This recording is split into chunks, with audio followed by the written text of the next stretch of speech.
Bonsoir à tous, ravi de vous retrouver, ça vous regarde version déconfinée, c'est parti. Voici le sommaire. Le Covid va-t-il tuer le foot français? Depuis 2 mois, tout est arrêté, les matchs comme les championnats européens. Sans compter que les chaînes ont coupé le robinet des droits télé. Alors quelle piste pour sauver l'économie du foot français au bord du gouffre? La distanciation sociale est-elle compatible avec les joies du stade? On en parle dans un instant avec nos invités à l'heure où certains élus n'hésitent pas à dénoncer des décisions brutales du gouvernement. On les appelle déjà les nouveaux pauvres du coronavirus. C'est l'une des premières conséquences de la récession économique. L'envolée des demandes d'aide alimentaire jusqu'à plus de 30% dans certaines régions de France. Des appels aux dons sont lancés, des chèques d'urgence débloqués. Suffisants ou pas pour contenir la crise sociale qui se profile, notre grand débat à suivre. Et puis comme chaque soir, le jour d'après, un nouvel épisode de notre collection d'entretiens thématiques. Ce soir, le sexe, à la veille de ce grand week-end de l'Ascension. Qu'est-ce que cette période si étrange a changé dans notre rapport au corps, au couple et à notre vie sexuelle? La réalisatrice Ovidie a répondu à nos questions. Voilà donc pour le programme, c'est parti, #CVR, ça n'a pas changé. On y va.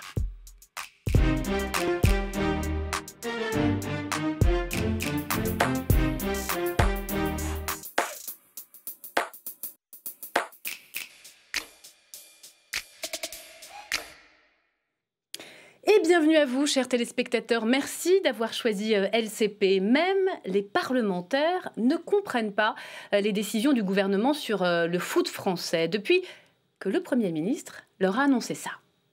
La saison 2019-2020 de sport professionnel, notamment celle de football, ne pourra pas non plus reprendre.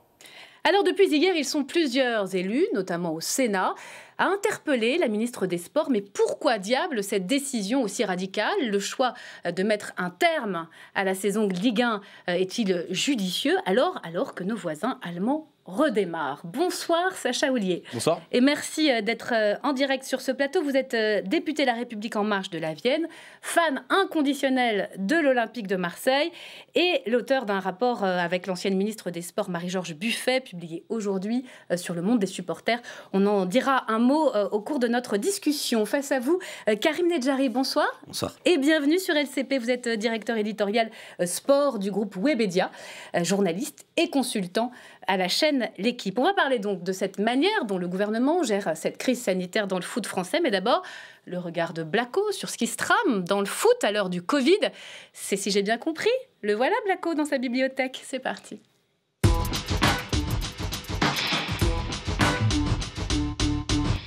Bonsoir Stéphane, si j'ai bien compris ce soir. Bonsoir Myriam, bonsoir à tous.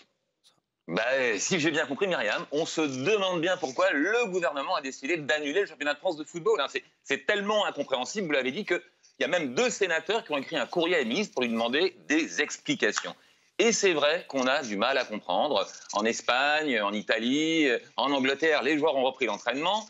En Allemagne, vous l'avez dit, il y a eu même des matchs qui ont redémarré à huis clos. Et pendant ce temps-là, au pays des champions du monde, en France, le football reste interdit. Alors, comment expliquer ça? Le problème, c'est qu'en France, on a un grand respect pour les intellectuels, mais on a tendance à mépriser un petit peu les sportifs. La preuve, pour vous dire jusqu'où ça va, même la ministre des Sports estime que le sport n'a aucune importance, que c'est un truc totalement secondaire.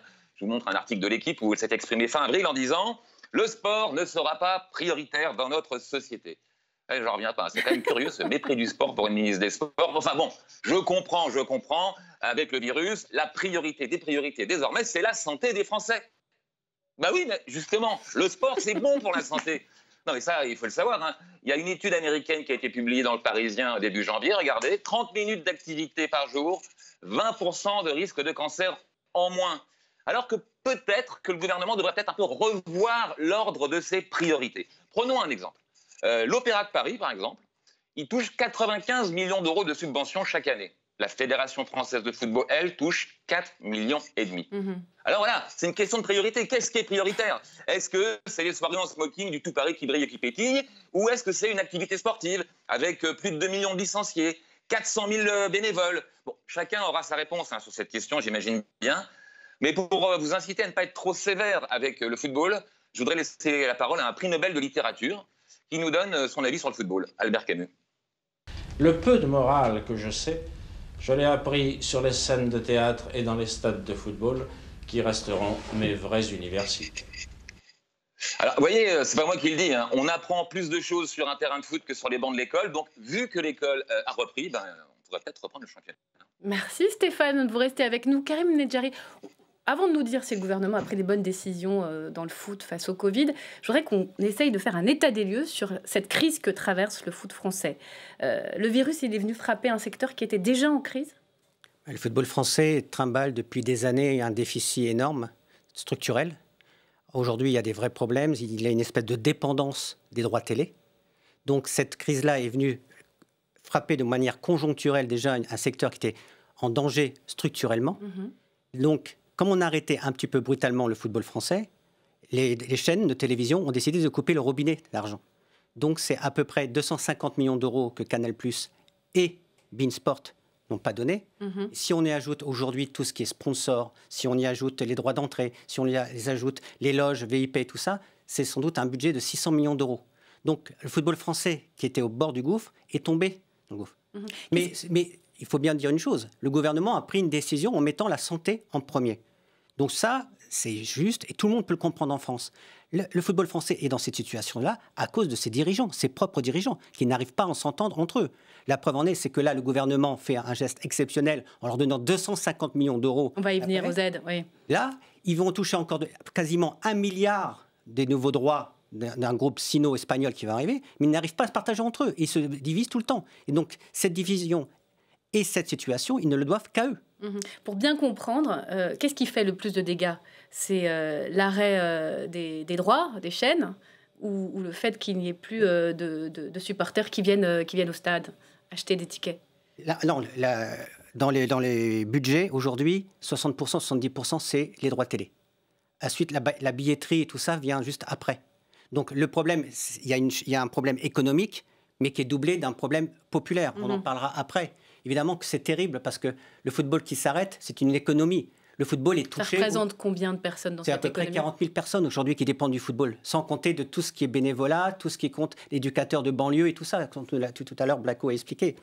Donc ça, c'est un vrai problème. Et en plus, c'est doublé d'un manque de, comment dirais-je, ça fait du lien social, le football.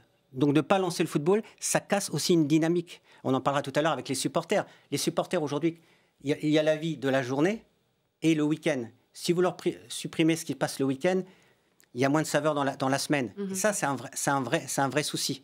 Donc je pense qu'on s'est un peu précipité. On aurait pu donner rendez-vous comme ont fait les Allemands. Les Allemands ont déjà repris. Mais comme ont fait les Italiens, comme ont fait les Espagnols, qui ont été beaucoup plus touchés par le coronavirus chez nous. Donc on s'est un peu précipité parce que je pense qu'il y a eu un délit de sale gueule du football. Parce que le football, c'est le football business. Et donc le football business, on a oublié le football populaire dont vous parlez dans votre rapport. Vous voyez les choses de la même manière? À peu près. Moi, je pense qu'il y a trois questions qui se posent au regard de ce qu'est l'arrêt de la saison et des saisons. D'abord, il y a la question du football amateur, que je distingue du football professionnel. Le football amateur, là où ça pose un énorme problème, l'arrêt des saisons, c'est sur la question des revenus du football amateur. C'est pour ça que j'ai écrit à Noël Le Graët, que Marie-Georges Buffet l'a fait également, pour des questions de fonds de soutien au football amateur, mais en général au sport amateur, parce que les lotos, les tombolas, les tournois de jeunes qui est organisé pour finalement financer les clubs, eh bien, il y a un véritable gouffre financier qui se creuse et sur laquelle la fédération, qui est un délégataire de service public, parce que dans le code du sport, l'État confère le service public du sport aux fédérations sportives, eh bien, a une responsabilité qui est majeure.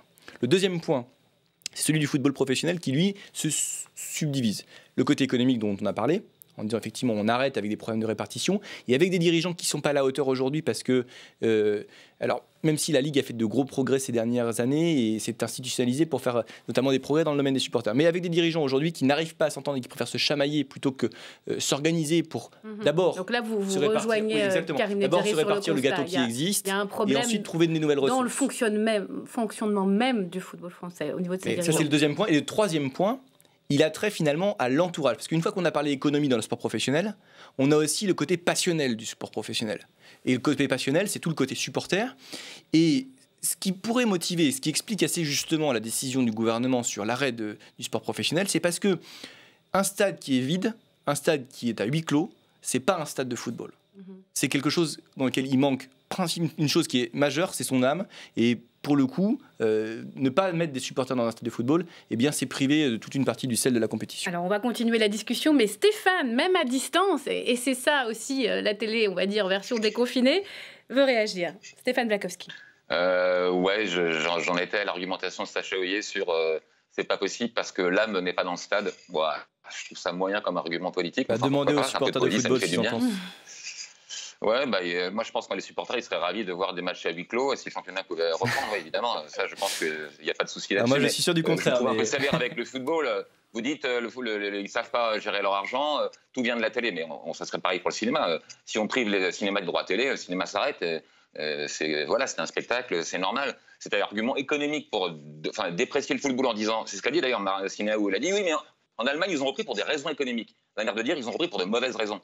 Ils ont repris pour ne pas déposer le bilan. Ne pas déposer le bilan, c'est une très bonne raison de reprendre. Alors justement, sur la crise économique, aujourd'hui, vous diriez que les pouvoirs publics ont pris la mesure du risque économique pour certains clubs qui pourraient déposer le bilan ? Oui, mais en fait, moi, ce que je ne comprends pas, c'est à quel point le gouvernement ne se rend pas compte de ce qui se passe en ce moment. C'est-à-dire qu'aujourd'hui, il y a des rapaces, des fonds de pension qui viennent dans le foot français, simplement pour faire du business. Voilà, c'est des fonds de pension qui viennent à Lille, à Bordeaux, où il y a une situation incroyable, où le maire, visiblement, va enfin s'y intéresser. En fait, pourquoi ils viennent ? Parce qu'ils voient arriver le milliard 200 millions qui va arriver plus tard. Mais cet argent-là, souvent, il a été nanti avant pour payer les transferts. Juste un chiffre que les gens doivent retenir. Les transferts, c'est quand un joueur passe d'un club à un autre. Ça, cet argent-là part en fumée rien que par les intermédiaires et les agents qui se le mettent dans la poche. Donc, vous voulez dire qu'il est dépensé avant même d'être perçu ? Oui, avant même. Maintenant, pour répondre à deux choses, en Allemagne, ils pouvaient sans doute recommencer parce que le poids des droits du foot, des droits de la télévision, est moins fort qu'en France. Il y a une dépendance moins grande. Voilà. Et juste, Stéphane, qui est un vrai passionné de foot, il faut savoir une chose, c'est que les 42 associations d'ultra en France s'étaient proposées contre la reprise du football. Ouais. Ah oui, exactement. Alors, ça peut paraître un peu paradoxal. Il y a deux choses dans ce qui est dit. Effectivement, l'argument de l'Allemagne, c'est pas un argument économique. Parce que pour le coup, le football allemand est beaucoup plus équilibré en son sein, parce qu'il génère des ressources, et parce qu'ils ont sécurisé une chose, qui est la propriété des clubs. La propriété des clubs allemands est à majorité allemande. C'est une règle qui est applicable en Allemagne et qui fait que, par exemple, si on prend le Rasenball Leipzig, qui s'appelle le RB Leipzig, il n'a pas pu être acheté par une grande marque de soda parce que, précisément, cette marque-là était autrichienne et elle ne pouvait pas rentrer au capital de façon majoritaire. Et c'est des règles qu'on n'a pas en France, qui pourraient être prises d'ailleurs par les ligues pour protéger des investisseurs étrangers, qui auraient pu être prises avant des investissements dans des grands clubs, y compris l'Olympique de Marseille ou y compris le Paris Saint-Germain. Mais sur ces questions, on a pas ça. C'est sur l'organisation même du football allemand par rapport au nôtre. Mais est-ce que ça peut expliquer qu'ils reprennent avant nous ? Non. Ce qui explique qu'ils reprennent avant nous, c'est que pour le coup, il n'y a pas eu de décision globale d'arrêt des championnats et que pour le coup, les fédérations ou les ligues se sont auto-organisées. C'est une décision totalement politique, là, vous en convenez, sur la reprise. Pourquoi les Allemands ont repris avant nous ? C'est que visiblement, ils étaient mieux préparés aussi à ce qui s'est passé en France pour lutter contre le Covid, c'est-à-dire qu'ils avaient beaucoup plus de pistolets pour la température, de masques et tout ça. Ils ont les été joueurs moins touchés, ont été testés aussi. Et puis l'autre chose, c'est que les footballeurs français, par leurs syndicats, se sont déclarés contre la reprise, par la voix de Castendutch. Donc le président de la République, lorsqu'ils te disent les joueurs ne veulent pas reprendre, certains présidents, voyant leur propre intérêt, parce que c'était leur intérêt que le championnat s'arrête pour pouvoir être dans les 3 premiers et donc toucher les droits de la Ligue des Champions. Donc eux, c'était de dire on gèle à 28. Il y a un effet complètement pervers en fait. Oui, parce qu'en fait, il n'y a que 2 présidents qui avaient vraiment une opposition très franche à l'arrêt. C'était le président d'Amiens et le président de Lyon, pour être assez précis. Ah non, pas Damien, parce que là, lui, si ça s'arrêtait, il perdait. Mais qui était opposé à cet arrêt. Ensuite, il y avait le président de Brest aussi, mais tout ça. En vraie opposition ferme aujourd'hui et qui combattent la décision qui a été prise par les pouvoirs publics ou par les ligues, c'est ces 2 présidents qui mènent le combat. Alors, il y a des freins en interne au sein du foot français, très clairement. Je voudrais comprendre juste, et puis Stéphane, qui est un vrai passionné et un expert de foot, parce que vous avez compris qu'ici, voilà, je ne suis pas professionnelle. Les joueurs, ça se passe comment ? Mais on se focalise sur l'Allemagne, c'est un mouvement général. Ça va reprendre en Espagne, ça va reprendre en Italie, ça va reprendre en Angleterre. Les joueurs sont à l'entraînement. Ça reprend en Portugal. On focalise sur l'Allemagne, c'est un mouvement général en Europe. Il y a une anomalie française, simplement, à interdire le football. Le foot est un sport interdit. Même si le gouvernement s'est précipité, pas le foot, pour des raisons, c'est que le football français s'est tiré lui-même une balle, mais dans les 2 pieds. Oui. Dans les 2 pieds. Il était au bord du gouffre, il s'est poussé. Mais encore aujourd'hui, on arrive, même à l'heure où on vient de rentrer dans ce studio-là, on vient de se rendre compte que la Ligue 2, finalement, va passer à 22. Oui, pourquoi? Parce que pourquoi? La Ligue 2 Parce qu'en fait, élargie à 22 équipes la saison prochaine. Qu'est-ce que ça veut dire concrètement? Pour sauver certains clubs économiquement. Parce que quand vous descendez de la Ligue 1 à Ligue 2, ce n'est plus les mêmes droits. Donc on se dit, on va geler. Mais si on fait ça, dans ces cas-là, il faut faire la même chose en Ligue 1. Mais qu'est-ce qu'il attend, le politique, pour aller mettre son nez là-dedans et dire il faut repartir? On est en train de comprendre là qu'on joue contre l'intérêt de la France et de son football. D'abord, l'annonce du Premier ministre, elle concerne toutes les ligues professionnelles et tous les championnats. Donc elle ne concerne pas uniquement le football. Donc, elle a été prise, cette décision, au moment du déconfinement, le 28 avril, avec les éléments dont on disposait. Elle a été prise alors que l'opinion publique française est autrement plus exacerbée sur les questions de rassemblement, à l'aune d'une autre question qui se pose, qui est celle des municipales. Je rappelle que tout le monde a en tête quand même le 15 mars et que ça fait un peu jurisprudence dans toutes les têtes. Donc, de réunir des gens dans des stades ou dans des grandes compétitions, ça perturbe un peu les équipes. Mais après les erreurs du début, on en fait peut-être trop aujourd'hui, non? Et d'organiser des déplacements qui feraient plus de 800 km, quand on dit aux Français qui sont en zone rouge qu'ils ne peuvent pas en faire plus de 100, il y a une forme de cohérence aussi. Donc vous défendez la position, au fond, des présidents de certains clubs et finalement du gouvernement, qui est de dire on arrête tout jusqu'à la saison prochaine. En tout cas, c'est la décision qui a été prise. Il y a une organisation des ligues qui a été prise en ce sens, il y a une organisation des fédés qui a été prise en ce sens, et maintenant organisons-nous financièrement pour que tout cela tienne. Un mot sur les joueurs, et puis on parle des supporters dans un instant. Il y a du chômage partiel, comment ça se passe pour eux? Mais ça pose un vrai problème aussi sociétal, c'est-à-dire que lorsque le gouvernement paie le chômage partiel de certains clubs, qui est financé par des fonds de pension américains ou ailleurs, ça pose des vrais problèmes d'éthique. Vous comprenez, lorsque les fonds de pension à Lille investissent à Lille et qu'on fait payer à l'État des salaires de certains joueurs, ça crée des problèmes. Après, ça crée d'autres problèmes aussi. Je pense que les joueurs du PSG auraient dû accepter une baisse de salaire, comme les joueurs de Barcelone l'ont fait, ou même de report de salaire, comme les joueurs de la Juventus, parce que ça lance un mauvais... Ils ont refusé. C'est par rapport aux supporters, c'est pas cool. Et par rapport aussi aux salariés du PSG, du club du PSG, où visiblement il va y avoir des plans sociaux terribles dans les clubs, parce qu'on parle bien sûr des gros salaires, de Neymar, de Mbappé, tout ça, mais on parle aussi de ceux qui sont dans les coulisses, des administratifs et tout. Et tout le monde aurait pu faire un effort à ce niveau-là pour montrer l'exemple, ce qui n'a pas été fait. C'est une grande réforme du foot français que vous souhaitez finalement, Karim Nedjari. Oui, mais parce qu'on vit sur un train qui, depuis des années, moi, on n'a pas alarmé ça depuis le Covid. Le Covid n'est simplement que l'exacerbation de ce qui s'est passé, Alors on va parler un peu des supporters. Je posais juste une question parce que je pensais, mais alors là, je le dis de façon totalement interrogative, que le chômage partiel avait été limité à 4,5 SMIC. Donc je ne sais pas s'il a été étendu au mais en tout cas, les clubs ont pris ce qu'ils pouvaient prendre de l'État. Et ensuite, c'est les clubs qui payent la différence. Mais eux, ils touchent 100% de leur salaire. Ouais. Est-ce qu'on peut imaginer des matchs sans public, Sacha Houlier? Moi, je pense pas. Moi, pour le coup, et c'est d'ailleurs le communiqué que vous citiez des 42 associations de supporters qui constituent l'association nationale des supporters, l'ANS, qui avait dit qu'ils étaient pour cet arrêt du championnat dès lors qu'il ne pouvait pas y avoir de match qui se déroulait sans public. Donc la distanciation sociale dans les stades, vous y croyez? C'est possible? Non, au contraire, je dis que dès lors qu'on n'est pas capable de réunir des gens dans les stades, alors on ne peut pas avoir de match. Parce que d'accord. Qu'est-ce qui se passe aujourd'hui? Qu'est-ce qui se passe? D'abord, vous aviez vu... Des matchs à huis clos, ça permet de les voir à la télévision quand même. On vient de voir à l'écran juste derrière moi le rassemblement qui est au Paris Saint-Germain. Ça, vous savez quand c'était? C'était la semaine du 12 mars. Donc c'était même le 11 mars, le match retour de PSG Dortmund. Là, ça aurait pu être un cluster. Et logiquement, tous les supporters de football veulent aller voir leur équipe. Parce que qu'est-ce que c'est un match à huis clos aujourd'hui? C'est une sanction collective qui est prise par la commission de discipline de la Ligue de football professionnelle. Donc quand on fait un match sans public, c'est une sanction. On ne peut pas l'accepter comme normal. Tout le monde c'est regarder le match de Schalke 04 contre Dortmund sur beIN Sport parce qu'il y avait du football. Sincèrement, maintenant, il faut dire les choses telles qu'elles sont. Moi, je suis heureux pour beIN Sport, qu'ils ont des images et qu'on a revu du football. C'est pas du football. Okay. C'est pas du football. Pourquoi? On dirait un match de pré-saison avec des joueurs à bout de souffle où il n'y a pas de célébration, il n'y a rien. Le football, il est avant tout populaire. Ce qu'expliquait tout à l'heure Camus lorsqu'il expliquait ses valeurs morales qu'il a acquises grâce au football. C'est le dernier lieu de mixité sociale. Voilà, c'est le seul endroit où toutes les races, où toutes les religions se mélangent. Si aujourd'hui il n'y a pas de ça, ça sert à rien. Dans ces cas-là, ça ne se réduit qu'à du business. Et ce business-là, il n'a aucun sens. Moi, ce que je reproche là, c'est d'avoir traité le football business, parce qu'il ne faut pas se leurrer, on n'est pas non plus on n'est pas allé aux enfants. Oui, c'est un business aujourd'hui, mais on ne peut pas traiter le football comme le handball en France. C'est une industrie, et c'est une industrie qui vit une catastrophe industrielle comme vit le tourisme aujourd'hui. Bon, bah, vous vous rejoignez là-dessus. On va dire un mot quand même de votre rapport, parce que c'est vrai qu'il est un peu à contre-temps, puisqu'il a été, vous avez été missionné avec Marie-Georges Buffet bien avant la crise du Covid. Sur les supporters, vous proposez quoi pour comprendre rapidement, clairement ? Il est à contre-temps, oui et non, parce que pour le coup, les matchs ont lieu à huis clos, alors que je vous disais que c'était des sanctions, parce qu'on parle de liberté publique et de police administrative, et parce qu'en fait, finalement, on propose de prendre un virage un peu à 180 degrés par rapport à ce qui a été fait ces 20 dernières années, qui avait été entamé quand même en 2016 avec la création de l'instance nationale du supporterisme qui réunit les instances de la Ligue, de la Fédé, les pouvoirs publics, les supporters pour discuter.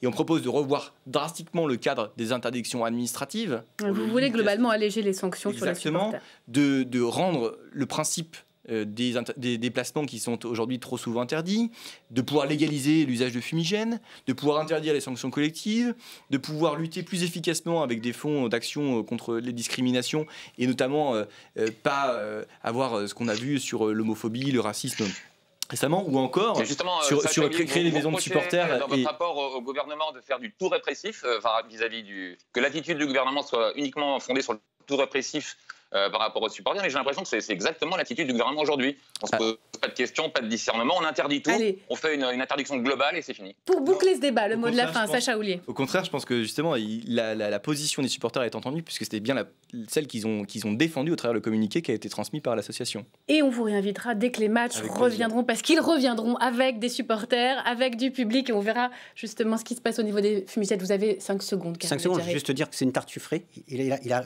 Monsieur le député a raison, parce qu'en fait, le supporter et les fumigènes font partie du spectacle. Il suffit de regarder pourquoi la télévision...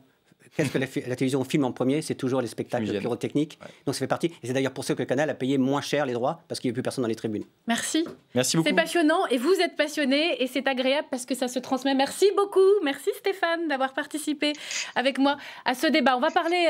à présent d'un phénomène qui touche toute l'Europe et particulièrement la France. La crise a fait basculer des millions de personnes dans la pauvreté. Depuis le début du confinement, les associations voient affluer un nouveau public, non plus seulement des sans-abri, mais des familles qui ont faim, des travailleurs pauvres encore plus pauvres ou des demandeurs d'emploi empêchés de retrouver du travail. Alors, avant d'accueillir nos invités pour parler de tout cela, caméra embarquée dans une épicerie solidaire à Nanterre avec Ahmed Tazir et Nathalie Guillois. Reportage. Au cœur de Nanterre, en banlieue parisienne, bienvenue à l'épicerie locale et solidaire. Un espace de 300 mètres carrés, un magasin qui permet à 82 familles de la commune de bénéficier de tarifs exceptionnels sur les produits de première nécessité. Parmi ces familles aujourd'hui, Mélanie élève seule ses 2 enfants. Elle a perdu son travail il y a 1 an. Elle vient à l'épicerie pour trouver des produits frais, des conserves, des fruits et légumes ou encore des surgelés. Comme dans n'importe quel supermarché, elle pourra acheter des aliments ou des produits hygiéniques. Sauf qu'à la caisse, elle ne payera que 10% de ce qu'elle a mis dans son panier. Ancien cadre dans l'informatique chez la BNP, Mélanie gagnait 2 500 € par mois. Aujourd'hui, pas évident de demander de l'aide aux associations caritatives, mais avec le confinement, elle n'avait pas le choix.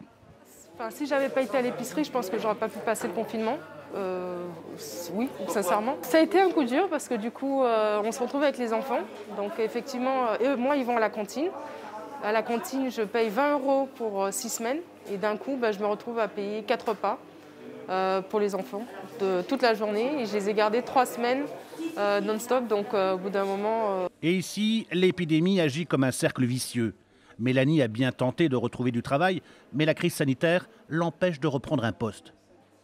J'avais commencé à repostuler, à faire passer des entretiens. Et là, on me dit, oui, vous allez pouvoir commencer début mai.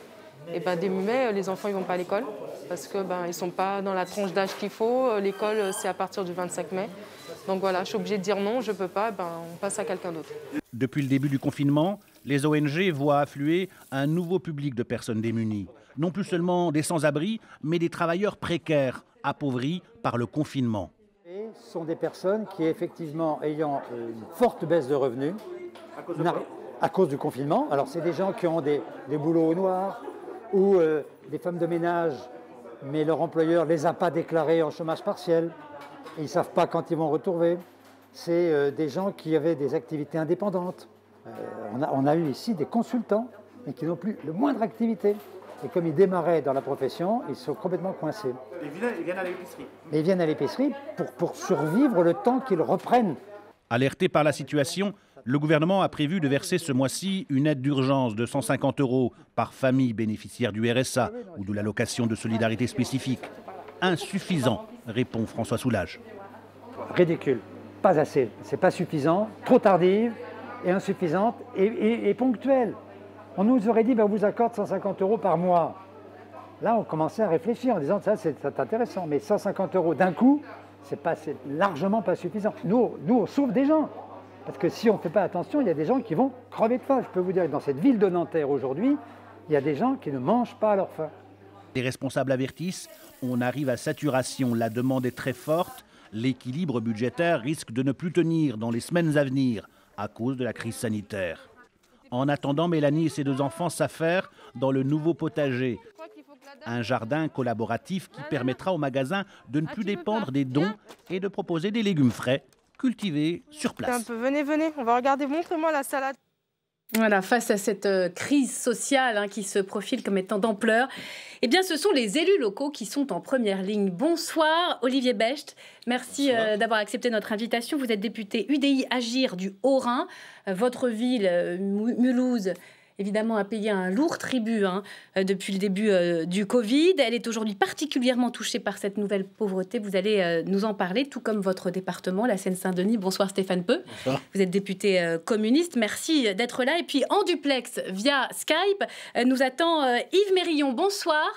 Et merci d'avoir accepté cette invitation. Vous êtes membre du Bureau national des Restos du Cœur. Et je vais commencer par l'acteur de terrain que vous êtes avant tout. On le voyait dans le reportage, la demande alimentaire bon marché, elle n'est plus cantonnée seulement aux familles modestes sans travail. Est-ce que vous, dans les Restos du Cœur, dans les différents départements du territoire, vous les voyez, ces nouveaux publics affluer ? Bien sûr, et je crois que votre reportage on a dit une liste de personnes, notamment les personnes qui ont des enfants à l'école, qui d'habitude mangent à des tarifs sociaux à la cantine scolaire, qui se retrouvent à les nourrir tous les jours, mais aussi les indépendants qui avaient commencé une activité il y a très peu de temps, qui ne peuvent pas bénéficier du chômage partiel, les intermittents, les travailleurs saisonniers, tous des gens qui étaient dans une situation un peu difficile, à la limite de basculer dans la précarité, et que la crise a fait basculer dans cette précarité, et on les voit aujourd'hui arriver dans nos centres de distribution, voire pour certains d'entre eux, dans nos distributions de rue. Plus 40% de hausse de la demande au secours populaire, c'est énorme. Est-ce que vous mesurez la même demande, les mêmes augmentations de demande pour les Restos du Cœur ? Alors oui, l'ordre de grandeur, c'est celui-là. Dans la rue, on chiffre à 40% la demande supplémentaire. Dans nos centres de distribution, on a beaucoup plus de mal aujourd'hui à avoir des chiffres précis, mais c'est probablement l'ordre de grandeur que vous citez. Et on a une référence qui nous inquiète pour l'avenir, c'est celle des suites de la crise financière de 2008-2009. Dans les 3 ans qui avaient suivi, les personnes accueillies avaient augmenté de 25% au Restos du Cœur. Et donc, c'est cela qui nous fait peur. On se dit, aujourd'hui, dans l'urgence, on arrive à tenir le coup, mais dans 3 mois, dans 4 mois, que se passera-t-il ? Et concernant la géographie du pays, est-ce que certains territoires sont épargnés ou c'est l'ensemble du territoire qui est touché par cette crise sociale et par cette demande d'aide alimentaire ? On trouve dans des proportions variables, évidemment, dans tous les départements, les mêmes situations. Mais évidemment, ce sont les quartiers les plus populaires, les zones où il y a le chômage le plus intense, qui sont évidemment les plus marqués par ce phénomène. Et de quoi manquez-vous le plus ? On sait, on va y revenir, qu'il y a eu déjà des aides d'État pour les associations, pour les ONG notamment, les Restos du Cœur. Aujourd'hui, comment faire pour vous aider ? Mais alors, les aides que nous avons reçues, et notamment de l'État, sont des aides d'urgence. Donc elles étaient les bienvenues, on en avait besoin pour passer cette période très difficile. Mais ce qui nous préoccupe beaucoup plus, c'est dans 3 mois, dans 4 mois, dans 5 mois, quand arrivera la crise sociale qu'on annonce, qui sera très forte et qui suivra la crise sanitaire. C'est là où nous aurons besoin très fortement du soutien de l'État, des collectivités locales qui nous aident en permanence, et aussi peut-être un point dont on parle moins mais qui est très important pour nous, c'est l'aide de l'Europe. Aujourd'hui, 1 repas sur 3 distribué au Restos du Cœur vient de l'Europe. Or, l'Europe est en train de renégocier dans des conditions très difficiles son budget pour les années 2021-2027. Et les premiers scénarios qui nous inquiétaient, nous et nos collègues d'autres associations comme les banques alimentaires, la Croix-Rouge ou le Secours populaire, c'était une division par 2 Donc pour nous, ça serait absolument catastrophique. Et donc on insiste vraiment beaucoup auprès des parlementaires européens, mais aussi auprès des gouvernements des États membres, sur la nécessité absolue d'avoir une dimension sociale dans la politique européenne. Aujourd'hui, cette dimension sociale, c'est 1 euro par an et par Européen. C'est ridiculement faible. Il faut absolument poursuivre et augmenter cette politique sociale de l'Union européenne. Et le message est passé. Je reviens vers vous dans un instant. Olivier Becht, qu'est-ce que vous constatez sur le terrain dans votre ville de Mulhouse? Est-ce que ces files d'attente qui s'allongent dans les demandes de distribution alimentaire, elles existent également? Et moi, je suis allé visiter le centre d'approvisionnement des Restos du Cœur pour faire justement un peu le point à la fois sur les stocks et sur les demandes. Et j'ai constaté de manière assez inattendue d'ailleurs, parce qu'on pouvait penser que la crise allait venir après le déconfinement. On voit bien qu'on a une crise sanitaire qui est la partie émergée de l'iceberg et que derrière, on va avoir la crise économique et sociale, toutes ces entreprises qui n'arrivent pas à reprendre, celles qui reprennent, mais uniquement avec une partie des salariés. Et en réalité, la pauvreté, elle a augmenté déjà durant le confinement.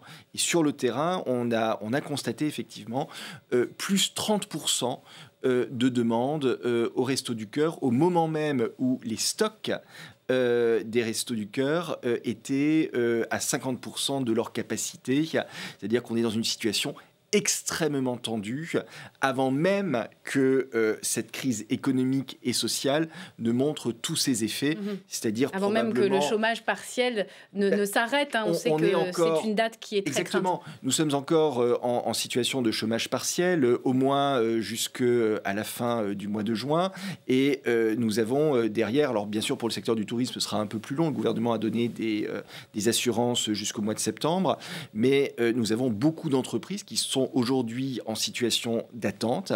Elles n'ont pas de perspective. On ne sait pas d'ailleurs si ce virus va disparaître, réapparaître à l'automne prochain sous forme saisonnière ou rester de manière permanente. Donc il y a un problème d'anticipation pour les entreprises. Les entreprises aujourd'hui ne sont pas optimistes, la confiance n'est pas là. Et donc nécessairement, quand la confiance n'est pas là, l'emploi n'est pas au rendez-vous. Il y a beaucoup de chômeurs partiels qui risquent de devenir des chômeurs tout court.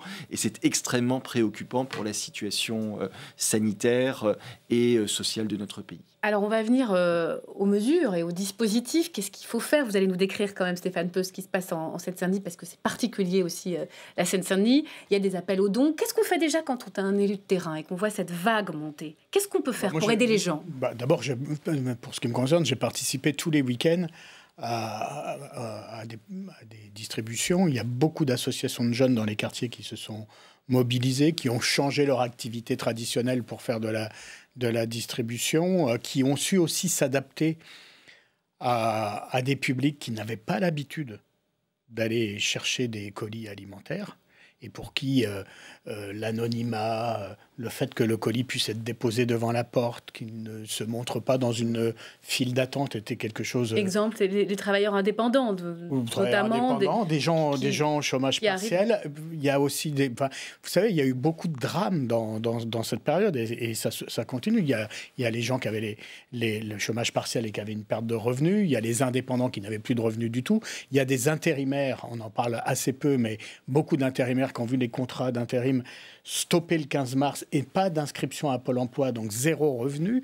Il y a tous les gens qui avaient des métiers d'appoint. Vous savez, ce matin, j'étais avec le Secours populaire à l'université Paris 8 sur une distribution pour les étudiants. Chaque semaine, le Secours populaire était devant l'université Paris 8 et continue pour les étudiants. Mais vous avez des étudiants, c'est absolument dramatique.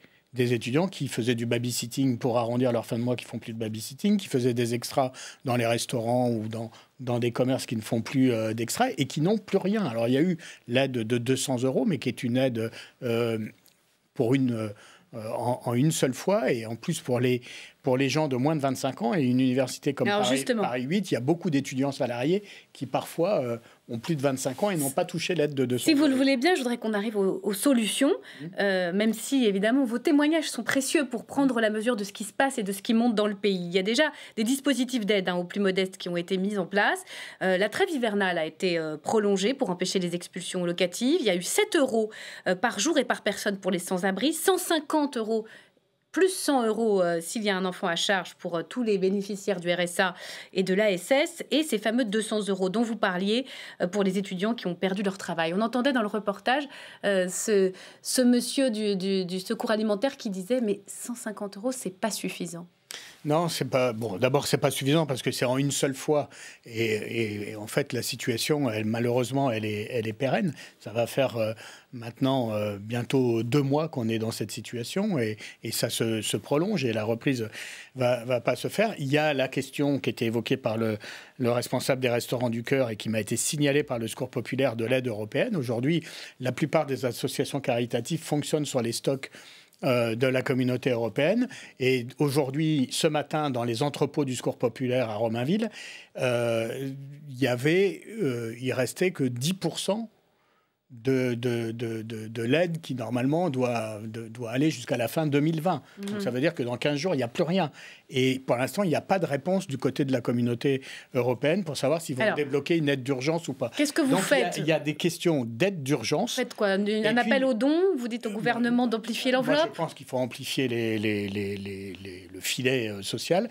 Il y a un immense problème, on en parlera peut-être plus tard, mais un immense problème qui est corrélé à la situation sociale, c'est la question du logement, des loyers ou des charges de copropriété. C'est une bombe à retardement. J'écoutais Louis Gallois, qui préside l'ancien patron d'Air France, qui préside maintenant une fédération d'associations d'hébergement, qui appelle au secours, parce qu'il va y avoir sur la question du logement. Alors moi, j'ai des propositions très concrètes, peut-être que je pourrais les formuler tout à l'heure. Je voudrais aussi qu'on fasse un petit comparatif avec nos voisins européens, parce que la crise est violente, elle monte, mais parfois elle est plus violente à l'étranger, chez nos voisins. D'un mot, vous, qu'est-ce que vous réclamez des pouvoirs publics ? C'est à la hauteur ou il va falloir monter en puissance ? Moi, je pense qu'il faut savoir saisir la chance de notre malheur. On va vivre une crise extrêmement profonde, peut-être la plus dure, la plus violente qu'on ait jamais connue dans l'époque moderne depuis la crise de 1929. C'est le moment ou jamais de changer notre modèle économique, social et environnemental. C'est l'occasion. C'est maintenant. On a cette possibilité de réformer profondément les choses. Alors, on a effectivement une solution, une possibilité, c'est de dire on va distribuer de l'argent comme ça, retour à l'état-providence classique, mais c'est aussi distribuer l'argent qu'on n'a pas forcément. Si c'est pour l'emprunter aux générations futures et faire payer tout ça à nos enfants à travers les impôts de demain, ce n'est pas nécessairement la solution. Qu'est-ce que vous proposez alors ? Alors, moi, je pense que nous avons un passage possible entre une logique qui, pour l'instant, était une logique assurantielle, le chômage, vous cotisez, vous avez droit à une allocation, à une logique qui pourrait être une sorte de protection universelle.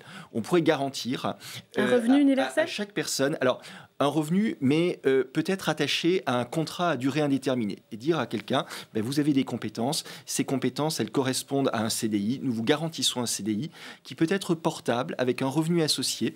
Lorsque l'on peut vous mettre dans une entreprise parce qu'il y a de l'emploi qui correspond à vos compétences, vous le prenez.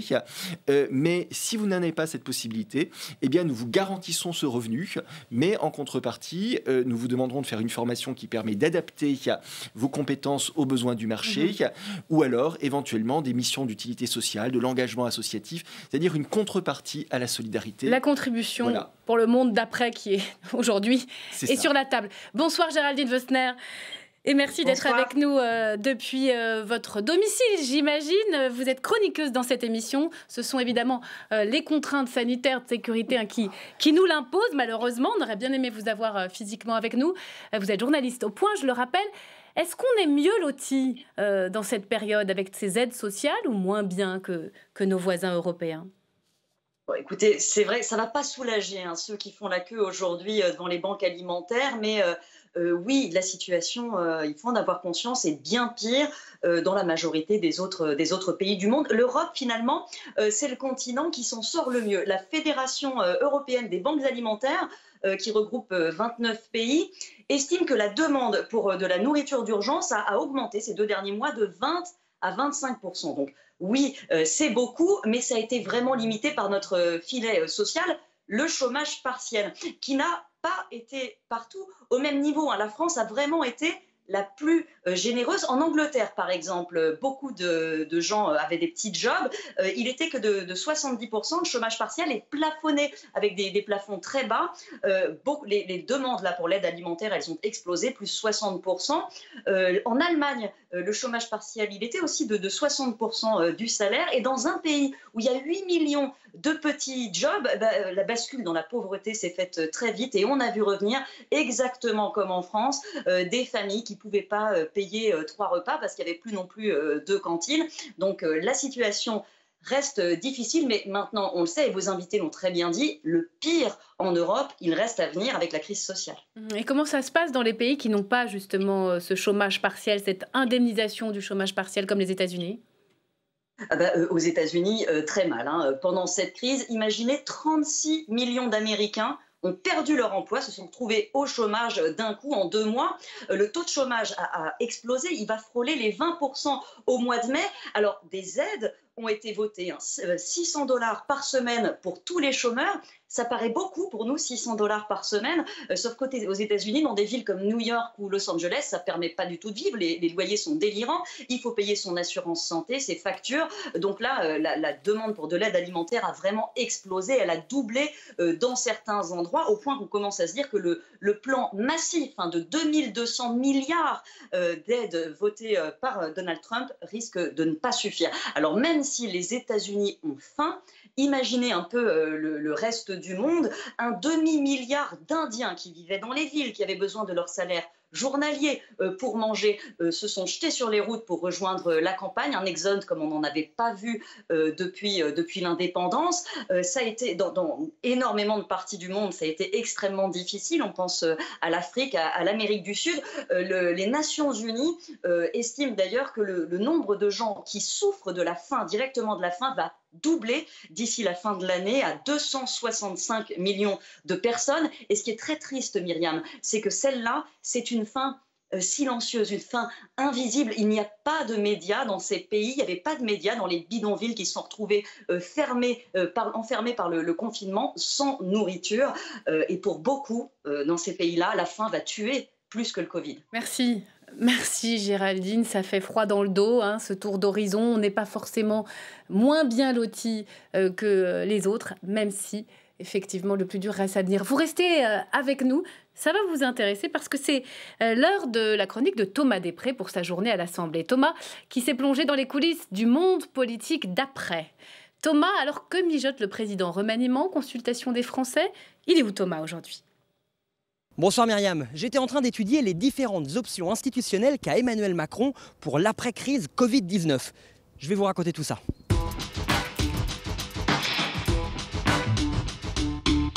Que va faire Emmanuel Macron pour marquer l'après-crise du coronavirus et amorcer un changement de politique? C'est Myriam, le sujet qui agite pas mal de députés et un certain nombre d'intellectuels, parce qu'Emmanuel Macron, il a dit ça. Il nous faudra demain tirer les leçons du moment que nous traversons.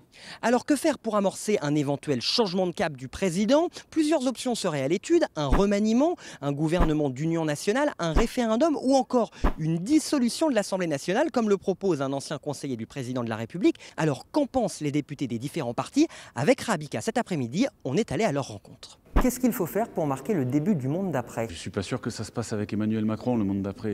Je crains même l'inverse. Ce qu'il faudrait, c'est changer de majorité, ouvrir une alternative de gauche. C'est de ça dont nous avons besoin. Ce qui est certain, c'est que bien que le président de la République vienne de perdre sa majorité absolue, un retour aux urnes aujourd'hui le mettrait inévitablement dans une situation de cohabitation. J'imagine mal un congrès à Versailles, j'ai lu ça quelque part, au moment où on ne peut pas se rassembler dans les salles, aller mettre 900 députés, sénateurs, ça n'a pas de sens. Référendum ou dissolution, c'est l'arme du président. Enfin, on dit toujours que c'est l'arme ultime. Si on veut renverser la table maintenant, si on veut proposer ce projet maintenant, le meilleur moyen, me semble-t-il, c'est une élection présidentielle avec une élection législative juste derrière qui redonne 5 ans pour mettre en œuvre ce projet qui aura été validé à ce moment-là par l'ensemble des citoyens français. Du côté de la majorité, difficile de savoir laquelle de ces options tient la corde. De toute façon, à la fin, c'est le président qui aura le dernier mot, mais on a tout de même voulu avoir leur regard sur ces différentes propositions. Bonjour Roland Lescure. Est-ce que vous pensez qu'il faut dissoudre l'Assemblée nationale? Alors il y a déjà 4 élections qui viennent dans les 8 mois qui viennent. Les municipales, deuxième tour, les départementales, les régionales et les sénatoriales. Je ne suis pas sûr qu'aujourd'hui qu'on ait besoin d'une 5e campagne électorale. On a surtout besoin de passer en mode efficacité pour se projeter dans l'après, identifier un certain nombre de pistes et les mettre en œuvre. Donc je ne suis pas sûr que ce soit la piste que je privilégierais, mais comme vous le savez, ce n'est pas moi qui décide. Est-ce qu'un gouvernement d'union nationale serait la bonne option? On a déjà quelque part aujourd'hui un gouvernement d'union nationale. On a des gens divers d'opinions et divers horizons qui se sont regroupés suite à l'élection du président Macron. Ça ne vous aura pas échappé qu'entre Muriel Pénicaud et Édouard Philippe, ce n'est pas tout à fait la même famille politique à l'origine. Et ces gens-là ont pu travailler ensemble. Alors pour le moment, on ne connaît pas bien sûr le calendrier des scénarios possibles, mais si le président veut changer d'orientation politique, le temps presse. L'élection présidentielle, c'est dans moins de 2 ans, mais on aura l'occasion d'en reparler dans ma journée à l'Assemblée. Si vous aviez un mot pour ce monde politique d'après, référendum, dissolution, remaniement ministériel, union nationale? C'est le moment de renverser la table. Il faut un nouveau modèle économique, social, environnemental. Le président de la République, Emmanuel Macron, peut le porter, mais il va falloir une légitimité démocratique. Est-ce que c'est une élection présidentielle, législative? Est-ce que c'est un référendum? En tout cas, il faut que ce soit validé par les urnes. Ah, c'est pas un mot. Merci en tout cas. Un mot? Non, moi je ne crois pas du tout à la capacité d'Emmanuel Macron de s'amender ou de se réformer. Son logiciel libéral est un socle fondamental chez lui. Et donc je pense qu'il va falloir aller... des contre-pouvoirs forts. Sociale, voilà. C'est dit. Allez, vous vous souvenez sans doute de ces dialogues surréalistes au comptoir? Eh bien, figurez-vous que rien n'arrête Camille Saferis, même pas le Covid. Bonsoir Camille, quel plaisir de vous retrouver. Myriam. Quelle jolie bibliothèque que je vois, que je découvre. Chacun sa bibliothèque dans ces petits Skype. Alors, c'est une vraie, parce qu'il y en a des fausses qui circulent ici et là, mais la mienne est une vraie. Je vous crois sur parole. Ce soir, vous aviez, on s'en souvient, dialogué longuement avec des députés, je le disais, au café, accoudés au comptoir. Et vous avez décidé de poursuivre ces dialogues à travers des apéros visio, c'est ça? Voilà, des apéros en visio, absolument. Et ce soir, je vais vous parler de Sabine Rubin. Alors Sabine Rubin, c'est une députée LFI de Seine-Saint-Denis. C'est une ex-enseignante en lettres. Elle habite dans le 9-3, évidemment. Et c'est un personnage, vous allez voir, elle est vraiment très, très amusante, très, très, très sympa. Évidemment, je lui ai d'abord demandé comment s'était passé son déconfinement. Son retour à la vie. On a parlé de ce qu'elle avait fait durant la période de confinement. Non, moi au début j'étais contente que tout s'arrête, franchement. Ça m'a fait, je me suis dit je vais me poser enfin. Mais en même temps j'étais sidérée. Alors quand on est sidéré, on a envie de se poser. Mais j'étais contente. En fait au début je me suis dit tiens je vais relire mes bouquins, ceux que j'ai pas lus. Je vais pouvoir penser, écrire, moi qui n'ai jamais le temps. En vérité j'étais sidérée, fatiguée et puis il a fallu que quand même très rapidement, en fait, au bout de 2 semaines, quand même, que je puisse synthétiser tout ce que j'avais lu, compris, etc. Et pouvoir dire quelque chose au monde. Parce qu'en vérité, quand on est quand même député ou dans une fonction politique quelconque, là, il faut toujours qu'on ait quelque chose à dire, même si on n'a rien à dire, d'ailleurs. Enfin...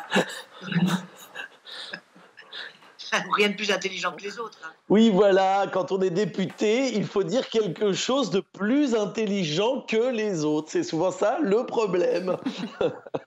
Alors, pendant 55 jours, Sabine Rubin, elle a lu, elle a mangé, elle a fait des réunions sur Zoom, et puis quoi d'autre? Vous n'avez pas fait comme tout le monde, du yoga? Appartement, là. J'ai pédalé, oui, j'ai pédalé sur mon vélo d'appartement, là, qu'on m'a effilé. Est-ce que le fait d'être coupé des autres, c'est-à-dire d'être un individu seul, isolé, puisqu'on était chacun chez soi, est-ce que ça oblige à repenser, en termes de politique, la façon dont le pays est gouverné? Je peux être seule sur mon vélo d'appartement, je ne me sens jamais seule. Je me soucie du monde, donc je fais de la politique, quoi qu'il en soit. Sur mon vélo d'appartement, je réfléchis à ce monde, pourquoi on en est là? Qu'est-ce qui fait que malgré les alertes, que ce soit pour les épidémies ou pour le changement climatique, on ne change pas? je suis dans les réflexions de tous les autres, de tous ceux qui pensent le monde et qui s'étonnent de le voir arriver à ce stade-là. Moi, ça fait quand même 30, 40 ans même que je me pose ces questions-là. Alors en fait, Sabine Rubin, elle a été élue députée suite à une blague. Au moment où il fallait désigner un candidat, c'est vrai ce que je vous raconte, c'était le 30 novembre 2016 précisément, un de ses amis a pris son téléphone et a envoyé un SMS à ses camarades pour dire qu'elle était d'accord alors qu'elle n'était pas au courant. Et elle s'est retrouvée tête de liste et ensuite élue. Incroyable, mais vrai. Vous ne vouliez pas être député au départ?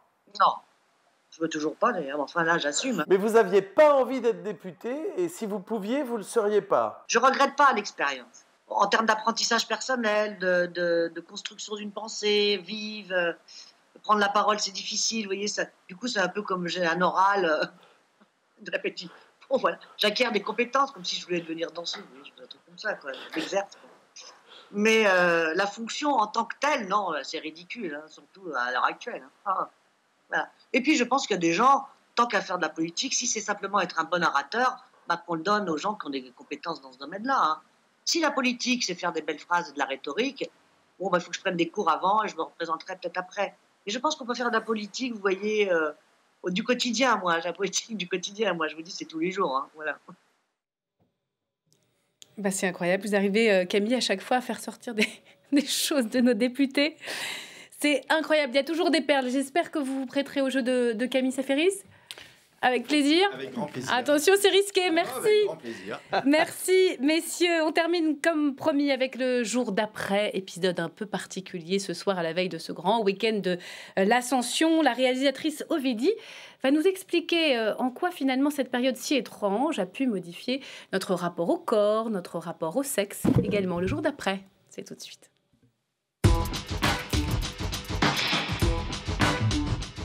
Belle image, vous êtes bien cadré, c'est parfait. Eh ben super, c'est parfait. Alors, j'ai pas vu qu'il pleut, là, il n'y a pas un pet de lumière naturelle ici, mais. Bonjour Ovidie. Bonjour. Et merci d'avoir accepté cet entretien. On va parler de sexe avec vous. Depuis plusieurs semaines déjà, on peut lire toute une série de reportages, de témoignages de Français dont la vie de couple a un peu changé. Alors il y a certains qui nous parlent d'une forme d'exutoire face au virus, le sexe, ou au contraire d'autres qui nous disent que leur libido a totalement chuté, d'autres qui vont explorer des fantasmes face à l'ennui dans le confinement. Est-ce que cette période-là, elle vous intéresse en ce qu'elle bouleverse, ou pas d'ailleurs, notre rapport au sexe? Je ne sais pas si elle bouleverse notre rapport au sexe, mais en tout cas, elle est intéressante à observer parce que déjà, elle évolue. Là, on voit bien, là où on en est en ce moment au stade du confinement, on voit qu'il y a une évolution depuis le début. C'est-à-dire, dès les premiers jours, il y a eu une focalisation autour de la sexualité en général, en termes de consommation de vidéos pornographiques, en termes de questionnement autour du couple. Il y a eu énormément de questions dès le début autour de comment est-ce que je vais faire pour préserver mon couple, est-ce qu'on va se séparer, on dit va y avoir un baby boom, va y avoir des divorces, enfin vraiment on parlait beaucoup de ça. Il y avait aussi beaucoup de blagues sur les réseaux sociaux, je trouve, autour de comment on va gérer la frustration, et j'ai l'impression que ça se tasse. C'est-à-dire, il y a eu je pense peut-être je suis pas psy, mais donc je vais faire de la psy de comptoir, mais cette confrontation à l'idée de la mort, qui à mon avis, dans un premier temps, fait qu'on s'est focalisé autour des questions de sexualité.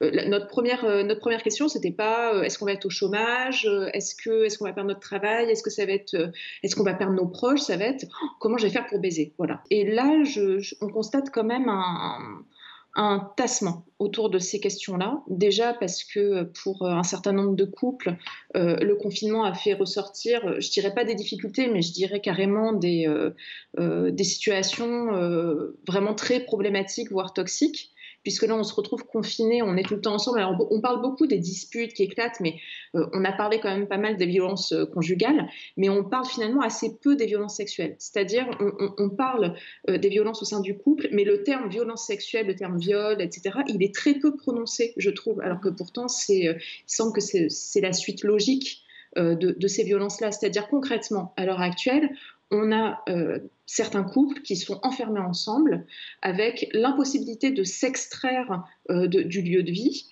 D'habitude, il y a le travail, il y a des activités qui permettent de mettre une certaine distance, je dirais, au sein du couple. Là, il y a des femmes qui se retrouvent confinées avec parfois un homme qui peut avoir des besoins, je n'aime pas ce terme, mais je dirais des exigences, en tout cas sexuelles, et se mélange à ça en plus le besoin de briser la routine, qui est encore une autre injonction qui vient s'ajouter à ça. Et donc il y a cette idée que voilà, il va falloir essayer de nouvelles choses. Il y a aussi des couples qui se sont rencontrés dans le confinement. On sait que les sites de rencontres ont explosé pendant la période. Ça donne forcément lieu à une sexualité à distance, une sexualité médiatisée, numérique, faite d'écrans, faite d'images, faite de mots aussi. C'est réjouissant ça ? Ou c'est plutôt triste? Ni l'un ni l'autre, en fait, c'était déjà là. Finalement, quand on y réfléchit, le confinement, il exacerbe un certain nombre de choses qui étaient déjà bien installées. C'est-à-dire les sites de rencontres ou des applications. On n'a pas attendu le confinement pour faire fonctionner Tinder, quoi, concrètement. C'est notre mode de rencontre actuel. Donc, je suis pas sûre que le confinement change grand-chose à ça. Après, ce qui est intéressant de voir, c'est comment certains couples qui étaient déjà dysfonctionnels vont vraiment mettre un terme à leur relation avec la distance, parce qu'il y avait certains couples, on était un certain nombre, je dirais, à avoir été dans une relation où l'habitude faisait qu'on ne se séparait pas tout à fait, et parfois la mise à distance due au confinement fait que passer un mois et demi, 2 mois, on se rend compte finalement qu'on n'a pas besoin de l'autre et qu'on vit très bien par soi-même. Il y a peut-être des gens qui vont se dire « j'ai pas besoin de lui » ou « j'ai pas besoin d'elle » et finalement je m'aime et je vis très bien par moi-même. Alors, il y a une annonce qui a été faite, celle-là c'était au tout début du confinement et elle a fait beaucoup réagir sur les réseaux sociaux, c'est la gratuité des plateformes de vidéos pornographiques. Qu'est-ce que vous en avez pensé? Alors, en réalité, le porno est déjà gratuit sur toutes ces plateformes-là. L'écrasante majorité du porno aujourd'hui est consommée sur des plateformes gratuites. Je crois que c'est 95% de la consommation mondiale du porno qui passe par ces plateformes gratuites. Donc en fait, cette annonce de la gratuité, c'était juste un coup de com' parce qu'en réalité, tout était déjà mis à disposition. Mais dans les premiers jours de confinement, il y a vraiment eu une hausse colossale de la consommation de vidéos pornographiques sur ces plateformes. J'ai regardé les chiffres, c'est vrai que c'est énorme, plus 38% pour Pornhub, pour Dorsel 32% de plus, c'est énorme. Est-ce que vous pouvez nous l'expliquer, même si effectivement ça s'est un peu tassé par la suite, ce boom des plateformes porno, qui est allé? Est-ce que ça vient combler? Est-ce que des gens ont découvert le porno? Alors je ne crois pas que des gens aient découvert le porno, puisqu'en fait le porno, concrètement, on le sait maintenant statistiquement, tout le monde en consomme dans tous les pays, y compris où c'est interdit. Donc cette consommation, elle était déjà très présente. On était déjà à peu près à 300-350 milliards de connexions par an sur les vidéos pornographiques. Donc on était déjà, voilà, tout le monde en consommait déjà. Néanmoins, on sait qu'il y a eu une augmentation de cette consommation-là dans les premiers jours. Déjà peut-être pour dissiper une forme d'angoisse, la masturbation, ça dissipe une forme d'angoisse, mais aussi parce que, encore une fois, il y a eu cette focalisation autour de la question sexuelle au début, dans ce moment de confrontation à la mort, quoi. Finalement, je pense que ça a été juste une réaction un peu humaine. Mais ce qui est intéressant de constater quand même, c'est que malgré cette augmentation de la consommation de porno, l'industrie du porno elle-même n'a pas gagné plus d'argent. C'est-à-dire, il y a eu un certain nombre de travailleuses du sexe, donc des actrices, des camgirls, qui ont tiré la sonnette d'alarme sur les réseaux sociaux en disant « nous n'avons plus de source de revenus ». Donc, c'est les travailleuses du sexe qui, elles, sont en bout de chaîne, quoi, sont les prolétaires de ce milieu, on va dire. Elles ne touchent pas de reversion là-dessus. Donc, elles sont de fait en souffrance durant cette période de confinement. Vous pensez que la représentation uniformisée de la sexualité via ces sites-là, au fond, vient uniformiser aussi nos fantasmes ou pas? Il me semble qu'il y a eu de fait une uniformisation de nos fantasmes qui s'est installée ces dernières années et qui est liée à la démocratisation, je dirais, du porno, de l'hyperaccessibilité aux vidéos sur les plateformes gratuites, mais pas que. Les codes qui sont dans la pornographie, en réalité, sont repris partout dans l'ensemble de notre culture. Les codes du porno, ils se retrouvent dans la télé-réalité, ils se retrouvent dans la publicité, ils se retrouvent chez les Kardashians. Enfin, je veux dire, pour Kanye West, quand même, il était, là aujourd'hui, il chante l'évangile, mais il y a encore 1 an et demi, il était quand même directeur artistique des Pornhub Awards, faut pas l'oublier, ça.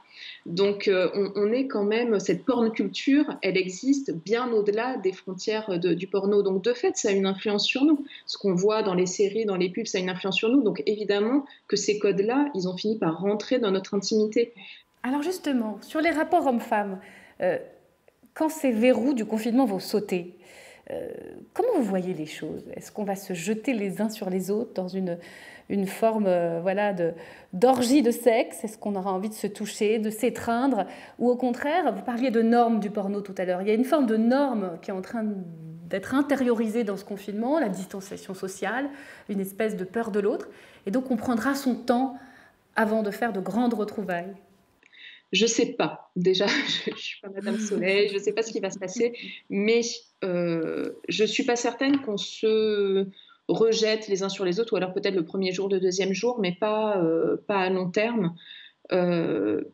Ça, peut-être, j'émets une hypothèse. Peut-être que le confinement, pour certains et certaines d'entre nous, nous ont amené déjà à repenser notre existence en ce moment. C'est vrai qu'on parle beaucoup du monde d'après, du monde d'avant, on marque quand même une scission, une cassure, on se pose la question de comment on va consommer à l'avenir.